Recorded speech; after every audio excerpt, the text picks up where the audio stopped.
Welcome to solve by Swati. Microbiology lecture series में हमने microbiology के जनरल कॉन्सेप्ट को डिस्कस किया था। बेसिक ऑफ माइक्रोबायोलॉजी को डिस्कस किया था। यहाँ हम कल्चर मीडिया को डिस्कस करेंगे। माइक्रोबायोलॉजी में जैसे हमने डिस्कस किया था कि जो माइक्रोब्स होते हैं उन माइक्रोब्स को प्रॉपर ग्रोथ करने के लिए, डिवीजन करने के लिए यहाँ पर कुछ ग्रोथ कंडीशन रिक्वायर्ड होती हैं। जैसे उन्हें यहाँ पर न्यूट्रिएंट्स की ज़रूरत होगी, जैसे उन्हें यहाँ पर एनर्जी सोर्स की ज़रूरत होगी जिससे कि वो अपनी एनर्जी बना पाए, जिससे कि वो यहाँ पर ग्रोथ कर पाए, जिससे कि उनका क्या हो, रिप्रोडक्शन हो पाए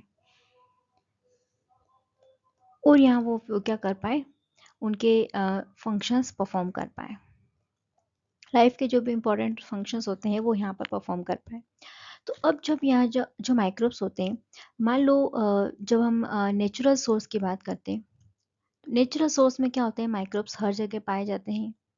चाहे हम वाटर बॉडीज़ की बात करें, चाहे हम सोइल की बात करें, या फिर हम एनिमल बॉडीज़ की बात करें, क्योंकि एज अ पैरासाइट्स जब एनिमल बॉडीज़ के अंदर होते हैं, प्लांट बॉडीज़ के अंदर होते हैं, हर जगह माइक्रोब्स होते हैं। अब चूंकि हम नेचुरल सोर्स में इन माइक्रोब्स को स्टडी नहीं कर सकते, वो जो नेचुरल सोर्स होते हैं यहाँ पर बहुत सारी कम्युनिटी होती है बैक्टीरिया की, कई सारी क्या होती है, पॉपुलेशंस होती हैं। मतलब ऐसा नहीं है कि हमें नेचुरल सोर्स पर सिंगल टाइप के बैक्टीरिया देखने को मिले, वहाँ पर कहीं थाउजेंड्स ऑफ स्पीशीज़ होती हैं जो सरवाइव कर रही होती हैं। लेकिन हमें माइक्रोब्स को स्टडी करने के लिए उन्हें क्या करना होगा, जब हम लेबोरेटरी में उनकी स्टडी करते हैं, लेबोरेटरी में जब माइक्रोब्स की स्टडी करते हैं, तो अब हमें यहाँ पर हम किसी पर्टिकुलर स्पीशीज़ को स्टडी करेंगे, उस स्पीशीज़ के हम फूड हैबिट्स को देखेंगे, इनका ग्रोथ, रिप्रोडक्शन या इनके फंक्शंस को देखते हैं। वहीं जब हम लेबोरेटरी में ऑर्गेनिजम्स को ग्रो कर, यहाँ पर जो नेचुरल सोर्सेज में जो है माइक्रोब्स होते हैं, वो नेचुरल फूड, एनिमल डिकम्पोजिशन से, सभी चीज़ों से अपना न्यूट्रिएंट्स वगैरह ले रहे होते हैं, नेचुरली ग्रोथ कर रहे होते हैं। लेकिन जब लेबोरेटरी में हम इन माइक्रोब्स को ग्रो करते हैं, तो हमें यहाँ पर इन्हें क्या करनी पड़ती है, प्रॉपर कंडीशंस देनी पड़ती है, प्रॉपर कंडीशंस इन्हें देनी पड़ती हैं, जिससे कि इनका क्या हो, ग्रोथ एंड डेवलपमेंट, रिप्रोडक्शन हो। अब ये जो प्रॉपर कंडीशंस हो, ये प्रॉपर कंडीशंस क्या हो सकती हैं, ये प्रॉपर कंडीशंस हमें फिजिकल फैक्टर्स के फॉर्म में इन्हें देनी पड़ेगी। इनके ग्रोथ के लिए हमें स्पेसिफिक इन्हें टेम्परेचर देना पड़ेगा, जिस पर ये जो है, हमने प्रीवियस लेक्चर में भी बात की थी कि माइक्रोब्स जो होते हैं, हर माइक्रोब्स की जो बैक्टीरियल स्पीशीज़ होती हैं वो उन्हें एक स्पेसिफिक टेम्परेचर, पीएच और ये सभी चीज़ें चाहिए होती हैं। फिर यहाँ पर अगर हम बात करें तो इन्हें न्यूट्रिएंट्स में यहाँ पर इन्हें वाइटामिन्स, मिनरल्स, उसके बाद carbon source, nitrogen source, oxygen source, ये सभी ज़रूरत होंगे। ये सभी इनकी ग्रोथ की कंडीशंस होती हैं। उसके अलावा यहाँ पर इनकी ग्रोथ के लिए, इसीलिए इनकी प्रॉपर ग्रोथ कराने के लिए यहाँ पर माइक्रोबायोलॉजी में मीडिया बनाए गए हैं। कई डिफरेंट साइंटिस्ट ने प्रीवियस उनके जो एक्सपेरिमेंट उन्होंने किए, वहाँ पे उन्होंने फाइंड किया कि माइक्रोब्स को कैसे ग्रो किया जाए, कल्चर किया जाए। तो उन्होंने कुछ ऐसे मतलब कुछ मीडियम तैयार किए। मीडियम सिंपल सा एक ऐसा हम कह सकते हैं कि कंपोजिशन होता है, जिस कंपोजिशन के अंदर प्रॉपर ग्रोथ के लिए न्यूट्रिएंट्स होते हैं, एनर्जी सोर्स होता है, उसके बाद कार्बन, नाइट्रोजन, ऑक्सीजन के उन सभी के सप्लीमेंट्स होते हैं, जिसको क्या करता है, इन कंपोजिशन को क्या करते हैं, माइक्रोब्स यूज़ करते हैं। माइक्रोब्स इन सभी न्यूट्रिएंट्स वगैरह को यूज़ करते हैं और यहाँ पे इनकी क्या होती है, ग्रोथ होती है। तो यहाँ पर कल्चर मीडिया सिंपल से ऐसे कंपोजिशंस होते हैं, चाहे वो सॉलिड कंपोजिशन हो सकते हैं, लिक्विड कंपोजिशन हो सकते हैं, जिनको माइक्रोब्स के कल्चर के लिए लेबोरेटरी में यूज़ किया जाता है। अब हम आगे देखेंगे कि ये जो कल्चर मीडिया होते हैं, इन कल्चर मीडिया को इनका कंपोजिशन क्या क्या होता है, कौन कौन से कंपोनेंट से मिलकर बने होते हैं, और किस किस टाइप के माइक्रोब्स के लिए क्या अलग अलग माइक्रोब्स के लिए अलग अलग मीडिया की ज़रूरत होती है, या फिर हम एक ही केमिकल कंपोजिशन या जो मीडिया कंपोजिशन होता है उसमें माइक्रोब्स को ग्रो कर सकते हैं। तो हम यहाँ पे आगे देखते हैं, वीडियो में लास्ट तक बने रहिएगा। अब हम यहाँ पे डेफिनेशन से स्टार्ट करते हैं कि आखिर कल्चर मीडिया होते क्या है और माइक्रोबियल ग्रोथ में इनका इंपॉर्टेंट क्या है। इन शॉर्ट मैंने आपको बताया, बट फिर भी हम यहाँ पर साइंटिफिक डेफिनेशन देखते हैं। कल्चर मीडियम क्या होते हैं? कल्चर मीडियम सॉलिड या लिक्विड प्रिपरेशंस होते हैं जिनको भी माइक्रोबियल ग्रोथ के लिए, उनके ट्रांसपोर्ट के लिए या उन माइक्रोब्स को स्टोर करने के लिए यूज़ किया जाता है। माइक्रोब्स की प्रॉपर ग्रोथ हो, इसलिए इन कंपोजिशंस में क्या होते हैं, प्रॉपर न्यूट्रिएंट्स होते हैं जो कि ओवरऑल क्या करते हैं, माइक्रोबियल ग्रोथ को क्या करते हैं, सपोर्ट करते हैं। ये यहाँ पर कल्चर मीडिया की डेफिनेशन हुई। अब जब हम नेचुरल सोर्स से सैंपल को कलेक्ट करके लाते हैं, जब लेबोरेटरी में हमें स्टडी करना हो, मान लो ये यहाँ पर रिवर है, राइट, रिवर है, और हमें पता है मतलब ये कंटामिनेटेड वाटर हो सकता है, यहाँ पे कंटामिनेटेड वाटर है, और जब इस कंटामिनेटेड वाटर को जब यहाँ से लेबोरेटरी में लाया जाता है, हम कोई सैंपल यहाँ से कलेक्ट करके लेके आए हैं ये वाटर का। अब इस वाटर, मान लो ये जो वाटर का सैंपल है, इसमें कहीं सारे माइक्रोब्स होंगे, मिलियंस थाउजेंड्स ऑफ माइक्रोब्स यहाँ पे होंगे। तो क्या अब हमें पर्टिकुलर हमें देखना है कि इन इसकी ऐसा कौन सा इसमें स्पीशीज है माइक्रोब्स की जो यहाँ पर इस पानी को हार्मफुल बना रही हैं, या फिर ये पानी पीने लायक नहीं है? कौन सी ऐसी स्पीशीज है? सभी बैक्टीरिया यहाँ पर खराब नहीं हो सकते हैं, कुछ एक होंगे जो कुछ टॉक्सिक चीजें बना रहे होंगे, उस पानी को क्या कर रहे होंगे, कंटामिनेट कर रहे होंगे। अब इन माइक्रोब्स को जब यहाँ पर किया जाता है, लेबोरेटरी में जब सैंपल को लाया जाता है, तो अब उस सैंपल्स में से हमें डिफरेंट की जो बैक्टीरियल स्पीशीज होती हैं, उन्हें क्या करना होगा, हमें सेपरेट करके ही हम स्टडी कर सकते हैं। हमें उन्हें अलग अलग करना होगा, कोई ऐसे मीडियम कंपोनेंट्स जो कि इन्हें डिफ्रेंशिएट कर दें, जो इनकी अलग अलग पहचान करा दें, या हम किसी केमिकल टेस्ट के थ्रू ये कंफर्म कर पाए कि अच्छा ये बैक्टीरियल स्पीशीज ये है, या फिर ये चीज़ें बना रहे हैं। तो हमारे यहाँ पे क्या हो जाता है, माइक्रोब्स की स्टडी क्या हो जाएगी, आसान हो जाएगी। और इसी स्टडी को आसान करने के लिए यहाँ पे कल्चर मीडिया का बहुत ही इंपॉर्टेंट रोल होता है। अब अगर हम यहाँ पर टाइप्स ऑफ मीडिया देखें कि किन किन टाइप के मीडिया होते हैं, कैसे कैसे यहाँ पर कंपोजिशंस के ये प्रिपरेशन बनाए जा सकते हैं। तो अगर हम केमिकल कंपोजिशन के हिसाब से देखें तो यहाँ पे दो तरह के होते हैं, सिंथेटिक एंड कॉम्प्लेक्स मीडिया। अगर हम सिंथेटिक मीडिया को कंपोजिशन देखें तो यहाँ पे ब्रोथ मीडियम होता है, मतलब ये लिक्विड फॉर्म में होगा, लिक्विड मीडिया होता है। लिक्विड मीडिया होगा तो इसके अंदर यहाँ पर अगर हम 1 लीटर यहाँ पर प्रिपेयर करते हैं, 1 लीटर अगर हम ये मीडिया तैयार करते हैं, तो हम यहाँ पर 1 लीटर वाटर के अंदर 1 लीटर वाटर के अंदर हम ये सारे कंपोनेंट्स डालेंगे, जिससे कि हमारा 1 लीटर क्या हो जाएगा, liquid broth media microbial growth के लिए प्रिपेयर हो जाएगा। तो यहाँ पे इसके कंपोनेंट अगर हम देखें तो यहाँ पे ग्लूकोज, उसके बाद नाइट्रोजन एंड फॉस्फेट के सोर्स होते हैं। हम कुछ इनऑर्गेनिक कंपाउंड्स का यूज़ करते हैं बहुत ही कम कम क्वांटिटी में, क्योंकि इनऑर्गेनिक कंपाउंड जनरली क्या होते हैं, टॉक्सिसिटी भी क्रिएट कर सकते हैं, इसलिए बहुत मिनिमम यहाँ पे ये जो है यहाँ पर स्टैंडर्ड मीडिया कंपोजिशंस होते हैं, जिन्हें की बहुत टेस्टिंग के बाद फाइनलाइज किया जाता है और फिर लेबोरेटरी में इनको यूज़ किया जाता है। फिर यहाँ पे सोडियम क्लोराइड होता है जिसको 5 ग्राम लेते हैं। Magnesium sulphur and magnesium ions के रूप में सल्फर के फॉर्म में यहाँ पे मैग्नीशियम सल्फेट हाइड्रेटेड फॉर्म में लिया जाता है 0.2 ग्राम। उसके बाद K2HPO4 पोटेशियम, और पोटेशियम आयन के फॉर्म में यहाँ पे इनऑर्गेनिक कंपाउंड को लिया जाता है जो कि 1 ग्राम के आसपास हम लेते हैं। और जब हम इन सभी कंपाउंड को मिक्स करके प्रॉपर यहाँ पे मिक्सिंग करते हैं तो यहाँ पर हमारा एक सिंथेटिक मीडिया तैयार हो जाता है जो कि लिक्विड फॉर्म में होगा, क्योंकि हमने यहाँ पे इस मीडिया में कोई भी सॉलिड कंपोनेंट नहीं ऐड किया है, तो यहाँ पे प्रॉपर लिक्विड मीडिया होगा। अगर हम कॉम्प्लेक्स मीडिया देखें तो यहाँ पर अगार मीडियम होता है, मतलब कि ये यहाँ पे सॉलिड मीडिया होगा। जिस मीडिया में यहाँ पर अगार ऐड किया जाता है वो यहाँ पे कैसा हो जाएगा, सॉलिड फॉर्म में हमें दिखेगा। मतलब जैसे ही मीडिया हम बनाएंगे, मीडिया बनाने के बाद कुछ टाइम बाद ये जब मिक्सिंग करके जब हम इसे हीट करते हैं, हीट करने के बाद जब ये कूल डाउन होता है, तो कूल डाउन होने के बाद ये सॉलिड फॉर्म में हो जाता है। लेकिन ये जो ब्रोथ मीडिया होता है ये परमानेंट लिक्विड में ही रहता है। अब यहाँ पे जो अगार मीडियम है इसमें यहाँ पे पेप्टोन्स होते हैं। पेप्टोन्स यहाँ पर प्रोटीन्स, जो पेप्टाइड्स होते हैं, छोटे छोटे पेप्टाइड्स का सोर्स होते हैं।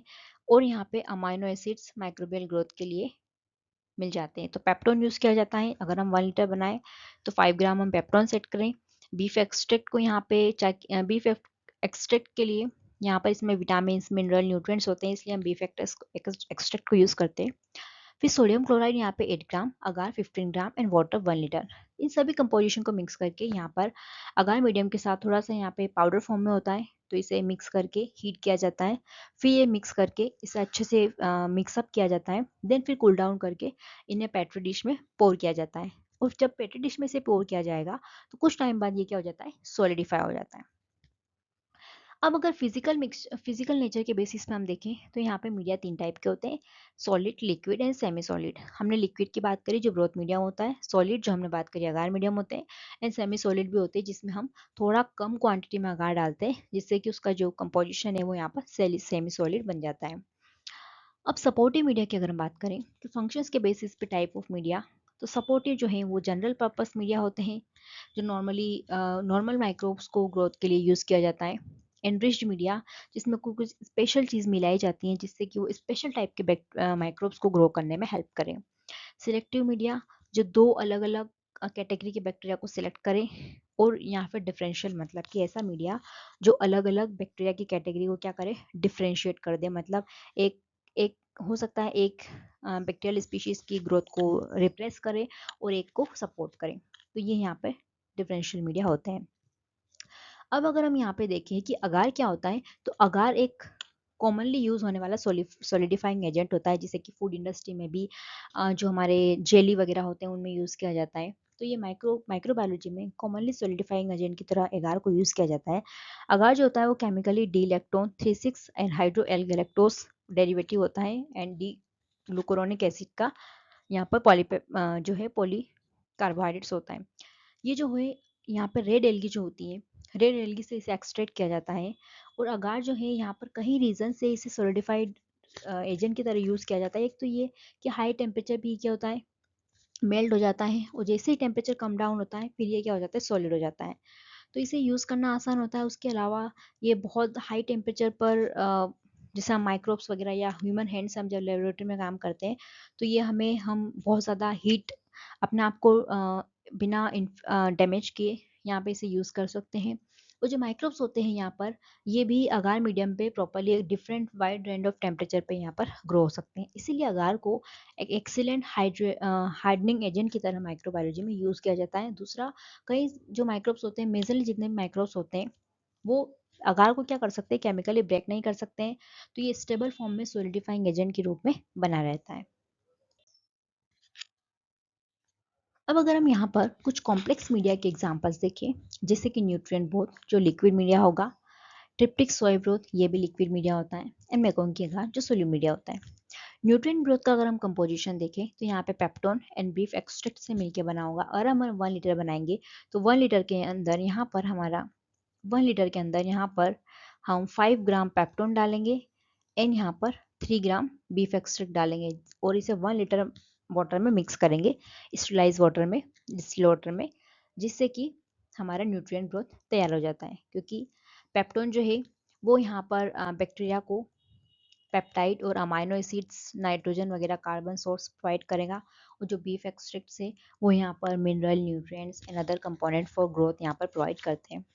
अगर हम ट्रिप्टिक सोय ब्रोथ की बात करें तो यहाँ पे ट्रिप्टोन 1 लीटर बनाने के लिए 17 ग्राम ऐड किया जाता है, peptone, glucose, sodium chloride and dipotassium phosphate, यहाँ पर पोटेशियम एंड फॉस्फेट के फॉर्म सोर्स के रूप में हम ये कंपोनेंट डालते हैं। सोडियम क्लोराइड यहाँ पे ऐड किया जाता है क्योंकि at the end microbial growth के लिए यहाँ पर सोडियम क्लोराइड की जरूरत होती है जो ऑस्मोटिक बैलेंस को बनाए रखता है और भी कई फंक्शंस परफॉर्म करता है। ग्लूकोज यहाँ पे एनर्जी सोर्स के फॉर्म में, कार्बन एंड ऑक्सीजन सोर्स। उसके बाद peptone carbon, nitrogen, oxygen and hydrogen source के फॉर्म में ये यूज़ होता है। एंड ट्रिप्टोन जो कि जो प्रोटीन्स होते हैं उनके डाइजेस्ट होते हैं, उनको यहाँ पर छोटे छोटे फ्रेगमेंट के फॉर्म में इन्हें दिया जाता है। अब जो मेकोंकी अगार होते हैं, मेकोंकी अगार का अगर हम कंपोजिशन देखें तो यहाँ पर pancreatic digest gelatin and casein protein का इसके अंदर कंपोजिशन में यूज़ होता है मेकोंकी अगार बनाने के लिए। एक सॉलिडिफाइंग एजेंट, सॉलिड अगार है, ये सॉलिड मीडिया है जिसके अंदर यहाँ पर जिलेटिन एंड कैसिन प्रोटीन जो कि मिल्क में प्रेजेंट होता है, और जो जिलेटिन है वो भी एक प्रोटीन होता है। और जब पेनक्रियाटिक हमारे जो इंटेस्टाइन वगैरह होती हैं कुछ एनिमल्स की, उनके अंदर यहाँ पर पेनक्रियाटिक एंजाइम जब इनको हाफ डाइजेस्ट कर देते हैं, उसके जो रेडिमेड्स बचते हैं उन्हें यहाँ पे यूज़ किया जाता है। फिर peptic digest of animal tissue को यहाँ पे यूज़ किया जाता है।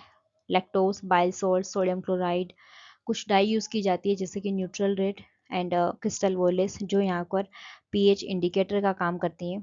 क्योंकि जब ये माइक्रोब्स ग्रो करते हैं इस मीडियम में, तो यहाँ पर हो सकता है ये एसिडिक प्रोडक्ट बना रहे हो या बेसिक प्रोडक्ट बना रहे हो मेटाबॉलिक रिएक्शन के रिजल्ट में। तो यहाँ पर पीएच जैसे ही चेंज होती हैं तो ये केमिकल्स यहाँ पर हमें पीएच इंडिकेटर को डिटेक्ट करते हैं, जिससे कि हमें माइक्रोबियल ग्रोथ की उसको हम चेक कर सकते हैं और अगर यहाँ पे ऐड किया जाता है। तो ये कुछ कॉमन कॉम्प्लेक्स मीडिया है जिनके कंपोजिशंस यहाँ पर ध्यान रखने होते हैं। उसके अलावा यहाँ पे एक इम्पॉर्टेंट जो है, इम्पॉर्टेंट यहाँ पर एक मेकोंकी अगार आता है, जिसे कि मेक अगार के नाम से भी जाना जाता है। ये एक सॉलिड मीडिया है, बहुत ही इम्पॉर्टेंट, बहुत ही इम्पॉर्टेंट। ये यहाँ पर एज सिलेक्टिव मीडिया भी काम करता है और डिफरेंशियल मीडिया भी काम करता है। दोनों तरीके से ये सिलेक्ट भी कर सकता है और डिफरेंशिएट भी कर सकता है। तो अगर हम इसके सिलेक्टिंग इस मीडिया के अंदर नॉर्मली जो हमने कंपोजिशन देखा, वो यहाँ पे उसमें glucose, sodium chloride, carbon, nitrogen sources वगैरह सब कुछ होंगे। लेकिन यहाँ पे कुछ ऐसे एक्स्ट्रा चीज़ें इसमें ऐड की जाती है जिससे कि ये क्या कर सकता है, डिफरेंट बैक्टीरियल स्पीशीज को क्या कर सकता है, सिलेक्ट कर सकता है, डिफरेंशिएट कर सकता है। तो जैसे कि यहाँ पे बॉयल सॉल्ट्स ऐड किए जाते हैं एंड क्रिस्टल वॉयलेट ऐड किया जाता है। अब बॉयल सॉल्ट्स और क्रिस्टल वॉयलेट का काम क्या होता है? इनका काम होता है कि जो बैक्टीरिया होते हैं ना, ये दोनों ही बाइल सॉल्ट्स और क्रिस्टल वॉयलेट जो है वो ग्राम पॉजिटिव बैक्टीरिया की ग्रोथ को क्या करते हैं, इनिबिट करते हैं। मान लो ये यहाँ पर मेकोंग की अगार है, राइट। यहाँ पे हमने पेट्री प्लेट है, हमने क्या करा, मेकोंग की अगार जो है हमने यहाँ पे बनाया। बनाने के बाद इस मेकोंग के अगार को हमने इस प्लेट में पोर कर दिया, पेट्री प्लेट में पोर कर दिया। अब जब ये सॉलिडिफाई हो जाएगा तो इस मेकोंग के अगार के अंदर हमने बाइल सॉल्ट्स, क्रिस्टल वॉयलेट को ऐड किया है, जो यहाँ पर ग्राम पॉजिटिव बैक्टीरिया को क्या करेंगे, इनिबिट करेंगे। मान लो मैं किसी वाटर सोर्स या रिवर से कोई बैक्टीरियल सैंपल को लेके आई, वाटर सैंपल को लेके आई, और मुझे पता करना है कि क्या इसके अंदर ग्राम पॉजिटिव बैक्टीरिया है या नहीं है, या उसकी प्रेजेंस ऑब्सेंस को चेक करना है। तो सीधा मैं, अगर मैं एंटेरिक बैक्टीरिया वगैरह को सिलेक्ट करना चाहती हूँ, डिफ्रेंशिएट करना चाहती हूँ, तो मैं सीधा इस जो वाटर सैंपल है उसको कुछ डाइल्यूशंस के बाद यहाँ मेकोंग की अगार में ग्रो करूँगी। तो ये मेकोंग की अगार क्या करता है, इसमें हो सकता है यहाँ पे ग्राम पॉजिटिव बैक्टीरिया भी हो, ग्राम नेगेटिव हो, और जो कोई भी अदर स्पीशीज हो। तो ये अगार क्या करता है, यहाँ पर ग्राम पॉजिटिव बैक्टीरिया है उनको तो इनिबिट कर देता है। अब इनकी ग्रोथ नहीं होने दे रहा है, लेकिन इनकी ग्रोथ होने दे रहा है। तो हम यहाँ पर जो ग्रोथ हमें दिखेगी वो यहाँ पर ग्राम नेगेटिव की ग्रोथ होती है। ग्राम पॉजिटिव इस अगार में ग्रो नहीं कर सकते। और जब ये ग्राम नेगेटिव यहाँ पर ग्रो कर रहे हैं, तो ये क्या करते हैं, as a carbon and energy source lactose को यूज़ करते हैं। और लैक्टोज वगैरह हमने न्यूट्रल ऐड किया है, जो कि पीएच इंडिकेटर की तरह काम करता है, जो कि यहाँ एसिडिक प्रोडक्ट्स बनेंगे, जैसे कि ई कोलाई अगर वाटर सैंपल में होगा, तो यहाँ पर जब कॉलोनीज हमें ग्रो होती दिखेगी, तो रेड कलर की हमें आसपास कॉलोनी के आसपास रेड कलर दिखेगा, जो कि यहाँ बता रहा है कि इकोलाई है और उसने कुछ एसिडिक प्रोडक्ट बनाए हैं, जो क्रिस्टल वॉयलेट और बॉयल सेल के प्रेजेंस में रेड कलर अपेयर हो रहा है। तो इसके प्रेजेंस को यहाँ पे क्या कर दिया, इसे सिलेक्ट कर दिया, डिफ्रेंशिएट कर दिया। इसलिए मैं कहूँ कि अगार को सिलेक्टिव या डिफरेंशियल मीडिया की तरह यूज़ किया जाता है। अगर हम देखें मैनिटोज सॉल्ट अगार, जो कि सेम सिलेक्टिव और डिफरेंशियल मीडिया होता है, जहाँ पर सोडियम की कंसंट्रेशन वो 7.5% के आसपास होती है, थोड़ा ज़्यादा इसमें कंसंट्रेशन को यूज़ किया जाता है, जो मेनली स्टेफाइलोकोकाई की ग्रोथ को सपोर्ट करता है। ये जो स्टेफाइलोकोकाई हैं वो यहाँ पर एसिडिक प्रोडक्ट का फॉर्मेशन करते हैं, और जो हम इसमें मैनिटोल ऐड करते हैं इस अगार के अंदर, वो यहाँ पर कार्बन और एनर्जी सोर्स की तरह ये स्टेफाइलोकोके बैक्टीरिया वगैरह यूज़ करते हैं, एसिडिक प्रोडक्ट बनाते हैं। और हमने जो इसमें फिनोल रेड हम केमिकल मिलाते हैं, जो कि पीएच इंडिकेटर के फॉर्म में काम करता है। तो इस एसिडिक प्रोडक्ट बनने की वजह से ये फिनोल रेड जो है, जो पहले रेड कलर का दिख रहा था, वो एसिडिक प्रोडक्ट से केमिकल रिएक्शन के बाद यहाँ पे येलो को कलर को फॉर्म करता है, जो ये बताता है कि यहाँ पर इस सैंपल के अंदर स्टेफाइलोकोकस की प्रेजेंस है। तो यहाँ पर ये जो मैनिटोज सॉल्ट अगार ये selective as a differential medium दोनों ही काम करता है। सोल बाय स्वाति पर जैसे हमने माइक्रोबायोलॉजी या कई सारी चीज़ों को डिस्कस किया है। चैनल को शेयर सब्सक्राइब ज़रूर कीजिएगा और सपोर्ट करिएगा, क्योंकि बहुत क्वालिटी कंटेंट एंड बहुत रिसर्च के बाद में इस क्वालिटी कंटेंट को बनाती हूँ। काफ़ी रिसर्च पेपर को स्टडी करके, और जो ऑथेंटिक सोर्स होते हैं उन्हें यहाँ पर मैं यूज़ करती हूँ। तो चैनल को सब्सक्राइब जरूर कीजिए, शेयर ज़रूर कीजिएगा। अगर हम यहाँ पर सिलेक्टिव और डिफरेंशियल मीडिया का एक्शन देखें कि वो कैसे काम करते हैं, तो जैसे ब्लड अगार होता है, ब्लड अगार एक एनरिच्ड मीडिया होता है और डिफरेंशिएट भी ये कर सकता है, डिफरेंट स्पीशीज ऑफ बैक्टीरिया को ये डिफरेंशिएट कर सकता है। यहाँ पर ये जो ब्लड अगार है, इसका उपयोग जो किया जाता है वो फास्टिडियस बैक्टीरिया को ग्रोथ करने के लिए किया जाता है। और फास्टिडियस ग्रोथ बैक्टीरिया क्या होते हैं? ऐसे बैक्टीरिया जो मतलब बहुत कह सकते हैं हम कि बहुत हार्मफुल है, बहुत ज़्यादा हमारे लिए हार्मफुल है या बहुत हाईली पैथोजेनिक है। हाईली पैथोजेनिक मतलब इमीडिएटली डिजीज कॉज करते हैं।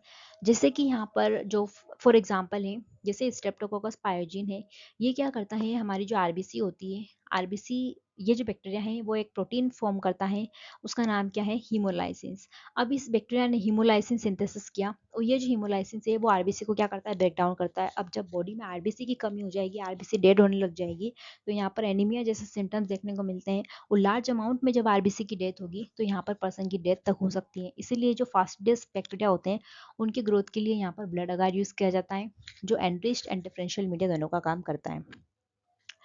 अगर हम देखिए इयोसिन मिथाइल ब्लू अगार, जो इसे कि ईएमबी अगार के नाम से भी जाना जाता है, ये भी एक सिलेक्टिव और डिफरेंशियल मीडिया है, जिसमें कि दो तरह की डाई, नॉर्मल जो जनरल कंपोजिशन है मीडिया का वो तो यहाँ पर होता ही है। जो जनरल कंपोजिशन होता है मीडिया का, जैसे glucose, sodium chloride, phosphate, potassium, nitro, इनके जो सोर्सेज होते हैं, उसके अलावा यहाँ पर दो जो डाई यूज की जाती है, वो डाई है यहाँ पर eosin Y and methylene blue. ये दोनों जो डाई हैं, ये कलर कंपाउंड्स होते हैं जो यहाँ पर ग्राम पॉजिटिव बैक्टीरिया की ग्रोथ को क्या करेंगे, इनिबिट करेंगे। अब जो ग्राम पॉजिटिव बैक्टीरिया है वो यहाँ पर क्या करते हैं, एसिडिक प्रोडक्ट्स बनाते हैं, जो कि जो ग्राम नेगेटिव बैक्टीरिया होंगे, राइट, जो ग्राम पॉजिटिव यहाँ पर जो ग्राम नेगेटिव बैक्टीरिया है, जो ग्राम नेगेटिव बैक्टीरिया है, जो क्योंकि ये जो ईएमबी मीडिया है, ये यहाँ पे क्या करता है, ग्राम पॉजिटिव जो बैक्टीरिया है वो तो यहाँ पर ग्रो नहीं कर पाएगा, ग्राम नेगेटिव बैक्टीरिया जो है वो ग्रो कर पाएंगे।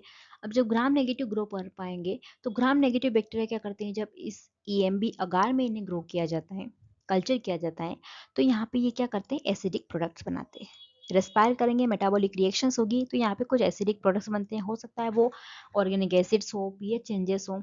तो ये यहाँ पर हमें मीडिया के अंदर ग्रीन मेटालिक शीट के फॉर्म में दिखता है, जैसे कि फिकल बैक्टीरिया। अगर यहाँ पर हम सैंपल में चेक करना चाहते हैं कि फिकल बैक्टीरिया की प्रेजेंस है या नहीं, इकोलाई की प्रेजेंस है या नहीं, तो सिंपल सा ईएमबी अगार में उस सैंपल को, बैक्टीरिया को ग्रो करो, जिससे हमें पता लग जाएगा अगर ग्रीन मेटालिक शीट यहाँ पे ग्रो हो रही है तो सिंपल सा कि वहाँ पर फिकल बैक्टीरिया प्रेजेंट है, जो कि मेनली इकोलाई हो सकता है, और भी फिकल बैक्टीरिया हो सकते हैं, लेकिन मेनली यहाँ पर लार्ज अमाउंट में इकोलाई होता है। अब जैसे हमने यहाँ पर सिलेक्टिव मीडिया देखा, डिफरेंशियल मीडिया देखा, एनरिच मीडिया देखा, तो इन स्पेशल जो कल्चर मीडिया होते हैं, एक नॉर्मल कल्चर मीडिया होता है जिसमें कि carbon, nitrogen source, oxygen source, ये सारी चीज़ें होती हैं, डिफरेंट हाइड्रोजन सोर्स वगैरह, कि जिसको भी माइक्रोब्स को एक ग्रोथ करने के लिए जो हम कह सकते हैं कि न्यूट्रिएंट्स चाहिए, मिनरल्स चाहिए, वो सभी चीज़ें यहाँ पर एक नॉर्मल कल्चर मीडिया में होती है। स्पेशल कल्चर मीडिया में कुछ ऐसी एक्स्ट्रा चीज़ें मिलाई जाती हैं जो कि किसी बैक्टीरिया की ग्रोथ को, स्पीशीज को प्रमोट करे और किसी को इनिबिट करे, तो इसीलिए यहाँ पे स्पेशल कल्चर मीडिया कहलाते हैं। अगर हम सिलेक्टिव मीडिया की बात करें तो सिलेक्टिव मीडिया के अंदर ग्रोथ स्टिमुलेटर और ग्रोथ इनिबिटर ऐड किए जाते हैं, जो कि मिक्सचर ऑफ बैक्टीरिया में से किसी सर्टेन टाइप्स के बैक्टीरिया को क्या करते हैं, ग्रोथ को प्रमोट करते हैं, बाकी बैक्टीरिया को यहाँ पर ये ग्रोथ को प्रमोट नहीं करेंगे।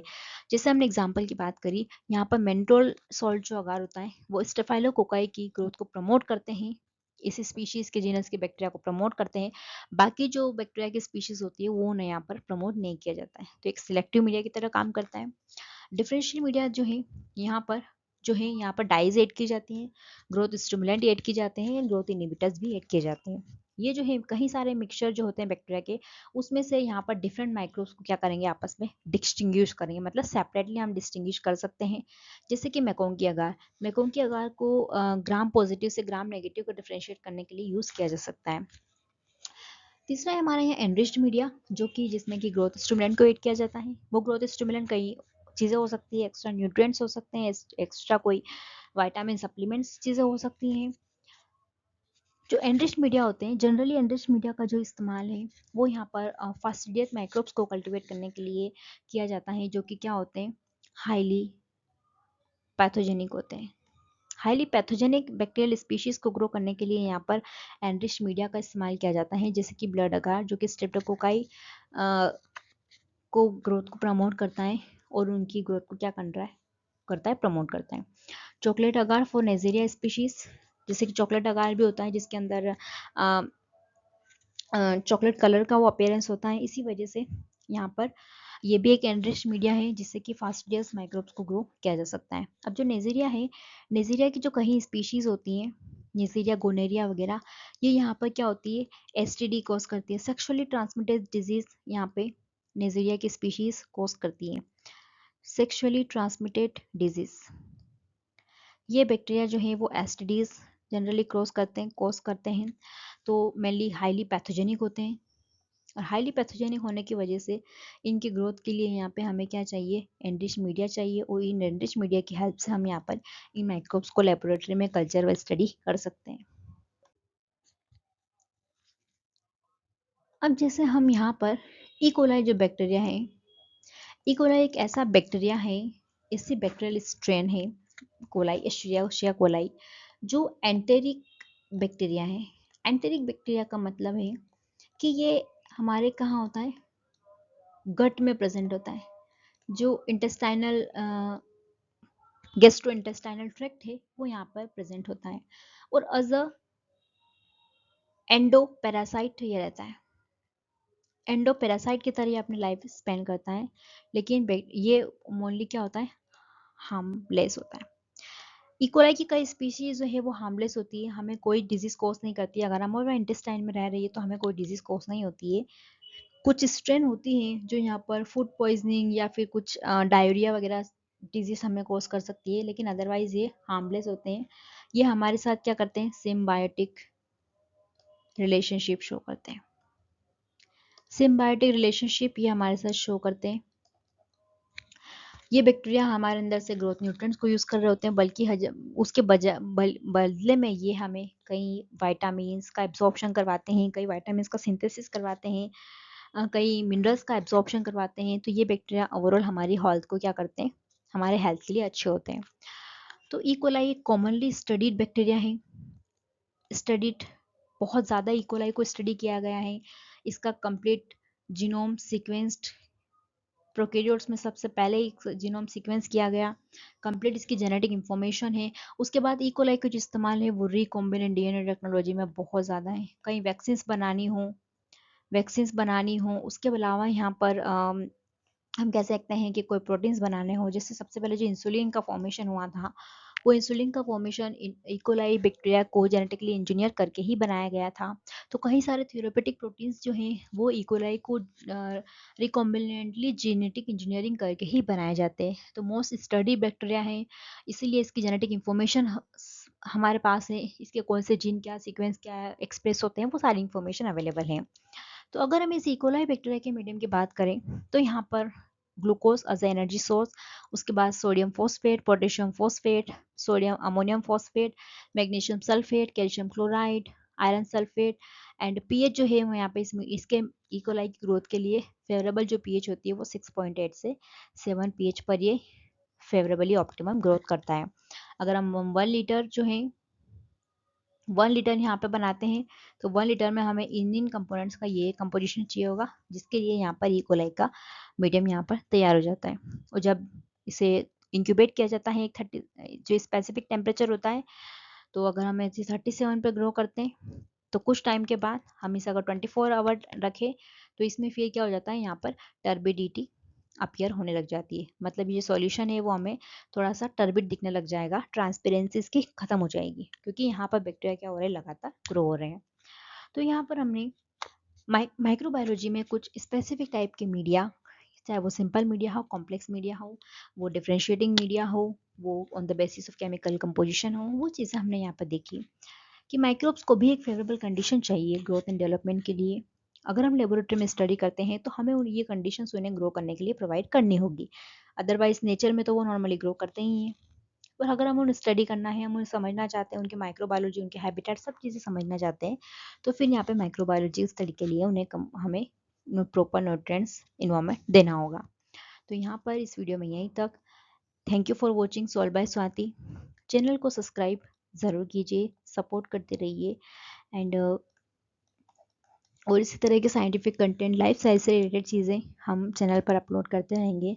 बहुत ही क्वालिटी कंटेंट है, बहुत रिसर्च के बाद इस चीज़ को बनाया जाता है। So thank you for watching. Channel को ज़रूर सब्सक्राइब कीजिए। Thank you.